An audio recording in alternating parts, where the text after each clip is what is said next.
daawwattoota keenyaa oduu isin dhageessisnaa oduu waliin an Ganteessaa Sabaatiin. Godina Wallagga Lixaatti waraanni mootummaa dargaggoo tokko ajjeesuun gabaafame. Dargaggoo Zalaaleen Malkaamuu qeerroo lafa ol adeemaa umriin isaa waggaa 18 yoo ta'u, dilbata darbee halkan bari'uuf deemu hidhattoonni mootummaa faashistii Itoophiyaa ulaa manatti cabsuun eegatti seenaniin booda irribarraa kaasanii jaamaaf dararaa akka malee erga irraan ga'anii booda harka duubaatti hidhanii fuudhanii himameera. Waraanni mootummaa dargaggoo deemaa kana reebicha humnaa olii erga raawwateen booda manaa fuudhanii bahanii booda dhaarra ga'ee damdamachuu dadhabee miilla isaa kaasee deemuu bakka dadhabetti rasaasa 2 mataa gubbaa dhahanii ajjeesuu bira darban jechuun maddeen keenya dabaluunis qeerroon umriin isaa ganna 18 loltoota mootummaan ajjeefame kun osoo barumsa kutaa 9 baratu sababa maatii isaa harka qalleessa ta'aniif barnoota addaan kutuuf dirqamii abbaa isaa umriin dadhabootaan gargaaruuf jecha maatii tajaajiluuf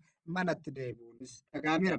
Waraanni mootummaa sababa malee uummata nagaa rasaasaan daguugaa jiru kan himan maddeen keenya kun guyyaadhuma kana dargaggoo kana ajjeesanii dabalatan nama Zalaalem waliin irribarraa ture tokkos qabanii miidhaa akka namaarraan ga'u isaanii madde. Godina Shawaa Lixaa aanaa Liibanjaawii magaalaa Baabbichaatti murni bilisiginnaa uummata Oromoo irratti jecha hidhaa fi darara cimaa geessisuun dhaga'ame. Mootummaan faashistii Itoophiyaa namoota nagaa ajjeesuu fi hidhuu ammas akkuma itti fufeetti jiraachuun dhaga'ameera.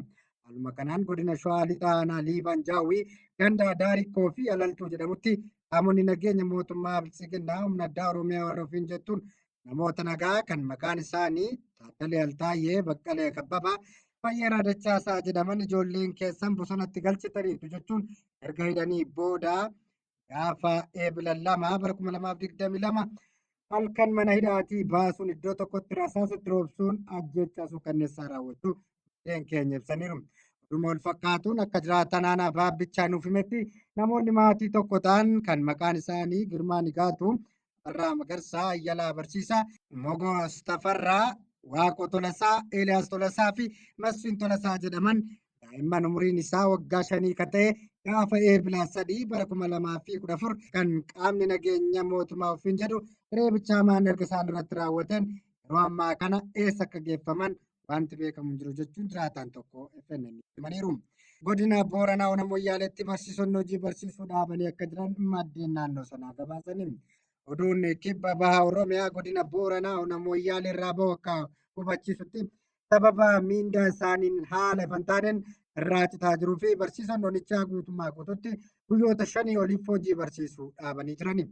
Miindaa keenya fedha keenyaan ala nurraa citaa jira kan jedhan barsiisonni Ona Moyyaalee furmaanni haganuu laatamutti mormii hojii keenya dhaabuu karuma seera qabeessa ta'een itti fufna jechuun isaanii maddeen oduu Moyyaalee irraa ifa taasisaniiru. Deeggarsa raayyaa ittisa biyyaaf jedhamee miindaa isaanii ji'arraatti 50 citaa turuu kan yaadachiisan barsiisonni Ona Moyyaalee yeroo ammaa immoo quba qabeenyaa fi fedha isaaniin alaa 100% irraa muramaa jiraachuu dubbatu. Sababa kanarraa kan ka'e barnoota hedduu eebilaa gaafa 4 bara 2022 irraa qabee cufamuu fi barsiisonni Ona Moyyaalee keessatti argamanis guutummaa guutuutti hojii barsiisummaa dhaabuu maddeen keenya ifoomsaniiru.